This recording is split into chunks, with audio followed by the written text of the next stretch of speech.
Dear students, अभी हमने arithmetic operators के ऊपर कुछ डिस्कशन की। हमने उसका यूज़ कमांड विंडो में ऑब्ज़र्व किया। अब हम सिंबॉलिक कंप्यूटेशन को डिस्कस करेंगे। सिंबॉलिक कंप्यूटेशंस को डिस्कस करने से पहले अगर आप कोई भी सिंबॉलिक कैलकुलेशन जो है वो परफॉर्म करना चाह रहे हैं कमांड विंडो के अंदर, तो पहले आप मेक श्योर कर लें क्या सिंबॉलिक टूल बॉक्स जो है वो इंस्टॉल है आपकी मैटलैब में और नहीं।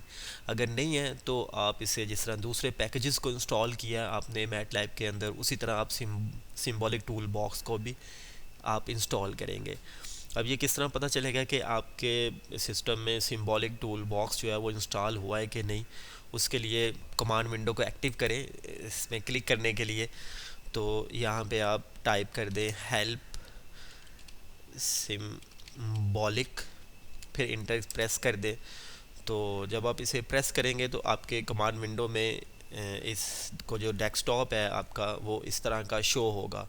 तो कमांड विंडो के अंदर ये सारी कमांड शो हो रही होंगी, जिसमें ये कैलकुलस में डिफरेंशिएशन को, ये इंटीग्रेशन को, ये लेमर्स को, और ये कमांड टेलर सीरीज़ को रिप्रेजेंट करती है। सिमिलरली तो अगर ये नहीं शो होता तो इट्स मीन कि आपके जो मैट लैब है उसमें सिंबॉलिक टूल बॉक्स जो है वो इंस्टॉल नहीं है to perform the symbolic calculation. तो आपको इसको इंस्टॉल करना पड़ेगा, इस पैकेज को, क्योंकि इस पैकेज को इंस्टॉल किए बगैर आप सिंबॉलिक कैलकुलेशन को परफॉर्म नहीं कर सकते। CLC सिंपली टाइप करें और कमांड विंडो को क्लियर कर दें। अब सिंबॉलिक कंपटीशन में हम डिस्कस करेंगे सबसे पहले सिंबॉलिक नंबर्स को, कि किस तरह सिंबॉलिक नंबर्स को क्रिएट किया जा सकता है। रिमेंबर मैटलैब जो है वो always represent the answer in a floating point arithmetics में। तो being a students of mathematics you will be very much familiar with the term floating point. But जो अगर हम सिम्बॉल नंबर्स को एज ए symbolic define कर लें MATLAB के अंदर, तो मैटलैब जो है वो हमें एग्जैक्ट वैल्यूज़ देगा। फॉर एग्जांपल अगर आप 2/3 को आंसर को चेक करें तो ये 0.667 है, तो ये फ्लोटिंग पॉइंट रिप्रेजेंटेशन है ऑफ अ रैशनल नंबर्स की। लेकिन अगर आप इसकी एग्जैक्ट रिप्रेजेंटेशन देखना चाहते हैं, इसकी रैशनल रिप्रेजेंटेशन को देखना चाहते हैं, तो अगर आप इसको डिफाइन कर लें sym 2/3 and then press enter key, तो आप देखें ये इसकी एग्जैक्ट रिप्रेजेंटेशन है।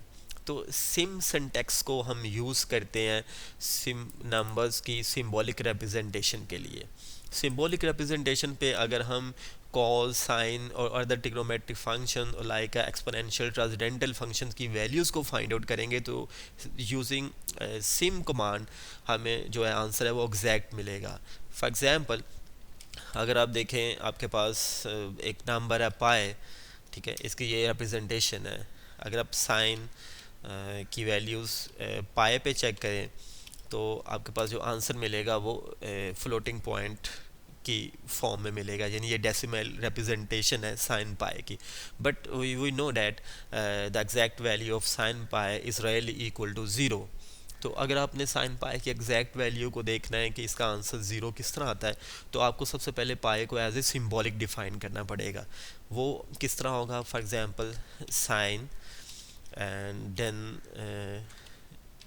use sim syntax and write pi and then press enter key, you will see that the answer of sin pi is equal to 0।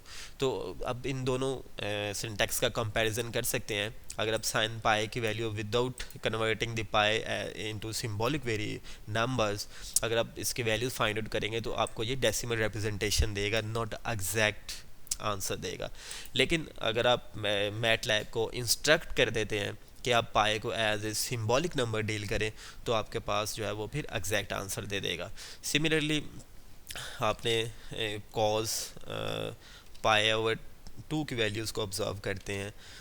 Cause पाई/2 की values आपको पता है डेफिनेटली इक्वल टू ज़ीरो है, but यहाँ इसकी decimal representation जो है वो मैट लैब ने शो कर दी है। लेकिन अगर आप पाई मैट लैब को इंस्ट्रक्ट कर दें कि आप पाई/2 को as a symbolic number consider करें, तो फिर देखें कि आपके पास जो वैल्यू है कॉज पाई/2 की वो एग्जैक्टली इक्वल टू ज़ीरो आ जाएगी। सिंबॉलिक वेरिएबल इसे किस तरह हमने कन्वर्ट करना है, is very simple. Cause then type sim and then pi over 2, and you will see and press enter key, you will see the answer is equal to 0.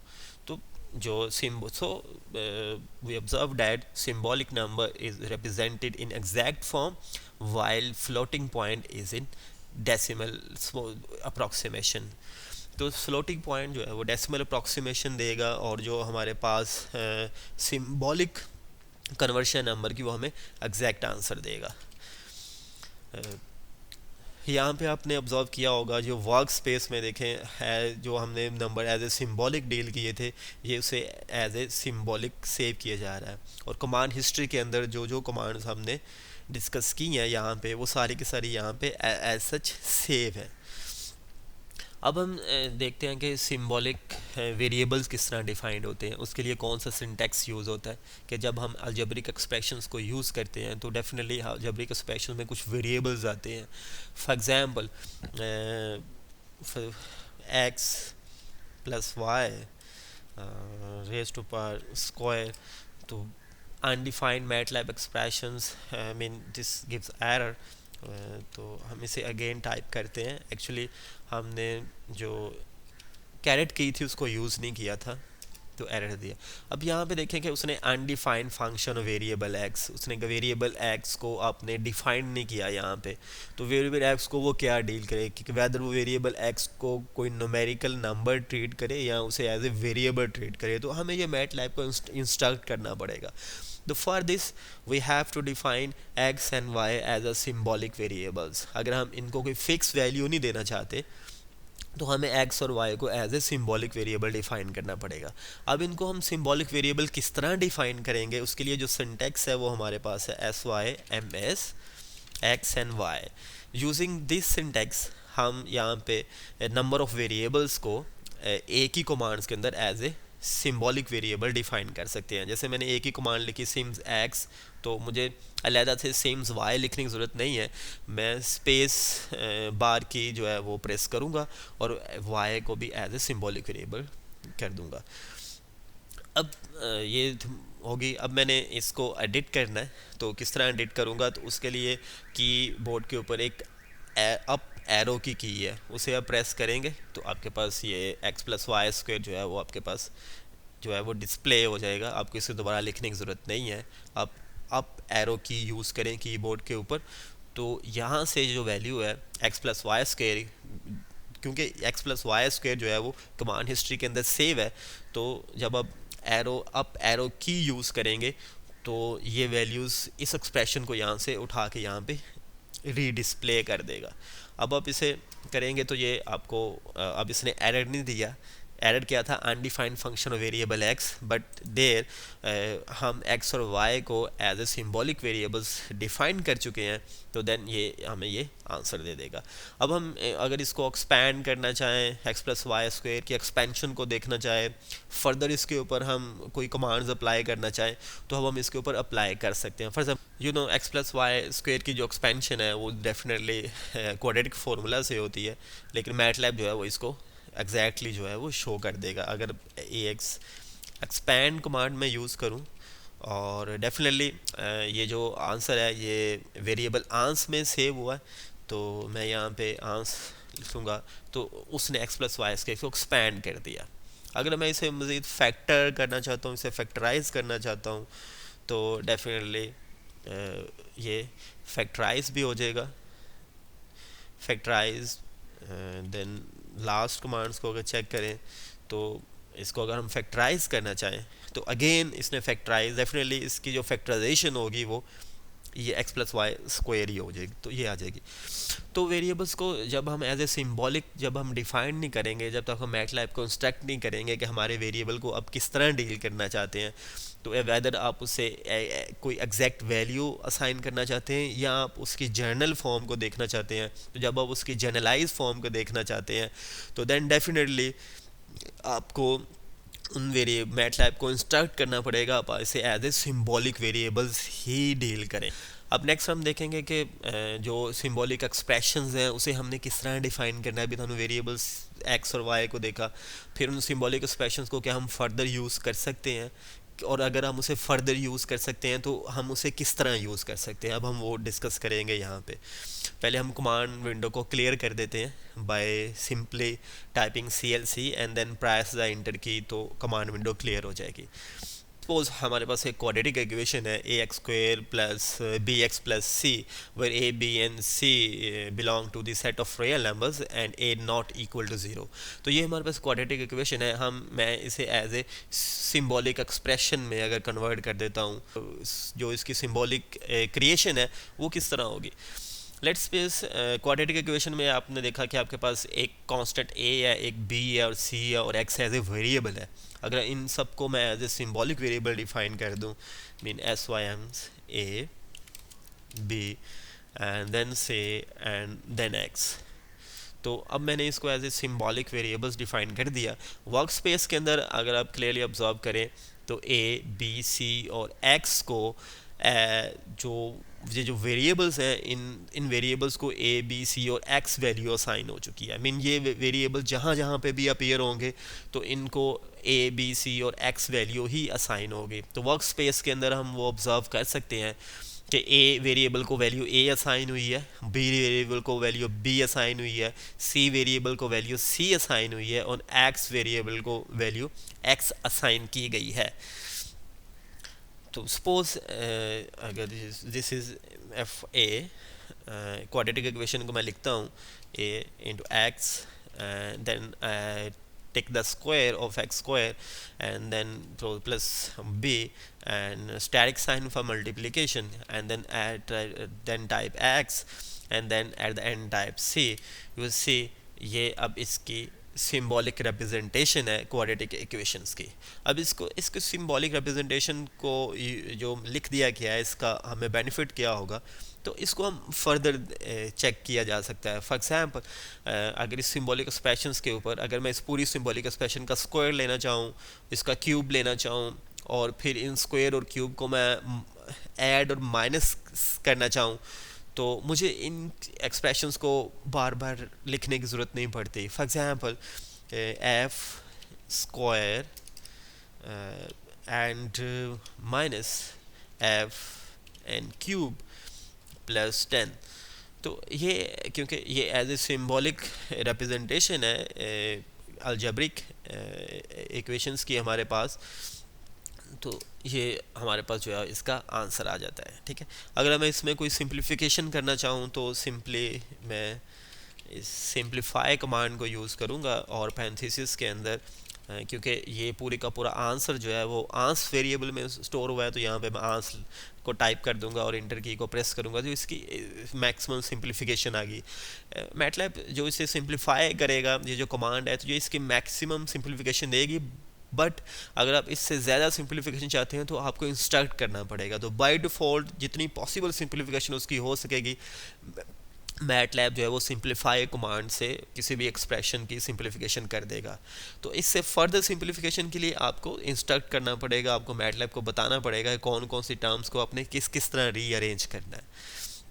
Definitely तो अगर आप इसकी फैक्टराइजेशन करना चाहते हैं तो फॉर एग्जांपल आप factor type करें और वेरिएबल आंस टाइप करें, तो ये हमारे पास इसकी फैक्टराइजेशन आ जाएगी, इसकी रिप्रेजेंटेशन जो है वो फैक्टराइजेशन रिप्रेजेंटेशन इसकी शो हो जाएगी। तो मतलब जब आप बहुत सी कॉम्प्लेक्स एक्सप्रेशंस की फैक्टराइजेशन आपको करनी पड़ जाए, for example x plus y square very simple to factorize, x plus y cube very simple to factorize, but x plus y 10 it's not easy to factorize x plus y raised to power 10.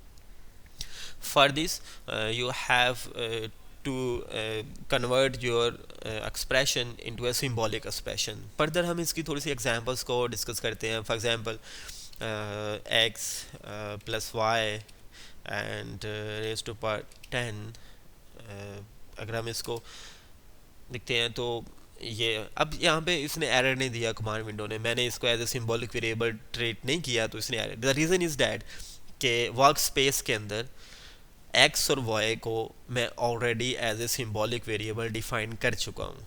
जब तक मैं अपनी work space को clear नहीं करूँगा x और y, अब मैं कमांड विंडो के अंदर जब भी लिखूंगा तो इसे एज ए वो सिंबॉलिक वेरिएबल ही ट्रीट करेगा, क्योंकि वर्क स्पेस में वो वेरिएबल ऑलरेडी इस तरह डिफाइन कर दिए गए हैं। तो ये एक यूज़ आपने ऑब्जर्व किया वर्क स्पेस का। अगर मैं एक्स और वाई को सिंबॉलिक नहीं देखना पड़ता चाहता तो मुझे वर्क स्पेस को क्लियर करना पड़ेगा। ठीक है, फॉर एग्जाम्पल उसके लिए जो हमारे पास कमांड यूज़ होती है वो है क्लियर आल। जब आप क्लियर आल कर देंगे तो आपकी वर्क स्पेस, आपने देखा इसमें से जितने भी variable as a symbolic variable store हुए थे वो सारे के सारे यहाँ पे हमारे पास अपीयर नहीं हो रहे। अब वो एक्स और वाई को as a symbolic variable treat नहीं किया जाएगा। फॉर एग्जांपल अगर आप एरो की प्रेस करते हैं तो अब x plus y raise to power 10 जो है वो कह रहा है कि एक्स को डिफाइन करें, बट यहाँ पे तो उसने इसको शो कर दिया गया था। रीज़न ये थी कि हमने एक्स और वाई को ऑलरेडी सिंबॉलिक वेरिएबल डिफाइन किया हुआ था जो कि वर्क स्पेस विंडो के अंदर स्टोर था। बट अगर मैं इसे देखना चाहता हूँ तो मुझे इसे रीडिफाइन करना पड़ेगा as a symbolic variables. And आप इंटर करें एरो अप की जो है उसको यूज़ करेंगे तो इस एक्सप्रेशन को वो यहाँ पे रीडिस्प्ले कर देगा। प्रेस इंटर करें तो अब ये हमारे पास इसने एरर शो नहीं किया कि आप वेरिएबल को डिफाइन करें, बल्कि क्योंकि वर्क स्पेस के अंदर एक्स और वाई वेरिएबल्स को ऑलरेडी जो वैल्यू असाइन हो चुकी है वो एक्स और वाई असाइन हो चुकी है, तो सो मैटलैब अब इसको रीड करेगा एज ए सिंबॉलिक वेरिएबल्स। अगर आप इसको एक्सपैंड करना चाहते हैं तो इसकी एक्सपैंड आंस, तो ये इसकी एक्सपेंशन आ गया। आपने कहा बाई हैंड इसकी एक्सपेंशन करना डिफ़िकल्ट टास्क है, लेकिन अगर आप ऐसे एज इसे सिंबॉलिक एक्सप्रेशन में कन्वर्ट कर लेते हैं और उसकी एक्सपेंशन देखते हैं तो आप इजीली इसे एक्सपैंड कर सकते हैं। इसके वो फर्दर आप सिंप्लीफाई कर सकते हैं बाय सिंप्लीफाइंग कमांड यूज़ करके मैटलैब की। तो इसकी जो पॉसिबल सिंप्लीफिकेशन है जो मैटलैब ने, वो इसकी ये पॉसिबल सिंप्लीफिकेशन है जो मैटलैब ने इसकी कर दी है। तो ये हमने थोड़ा सा देखा कि हमने नंबर्स को किस तरह, नंबर को as a symbolic numbers treat किया यूजिंग SYM सिम सिंटैक्स। फिर हमने वेरिएबल्स को और फिर हमने अलजेब्रिक एक्सप्रेशंस को सिंबॉलिक फॉर्म में कन्वर्ट करके हमने देखा कि उसके हमें बेनिफिट्स क्या होते हैं, कुछ हमने प्रैक्टिसेस की। अब आप कुछ प्रैक्टिस खुद से कीजिएगा और अगर आपको कोई डिफ़िकल्टी आई तो फिर definitely you have to ask from me. तो आप मेरे साथ डिस्कस करेंगे तो हम इसको फर्दर जो है वो क्लियर कर लेंगे।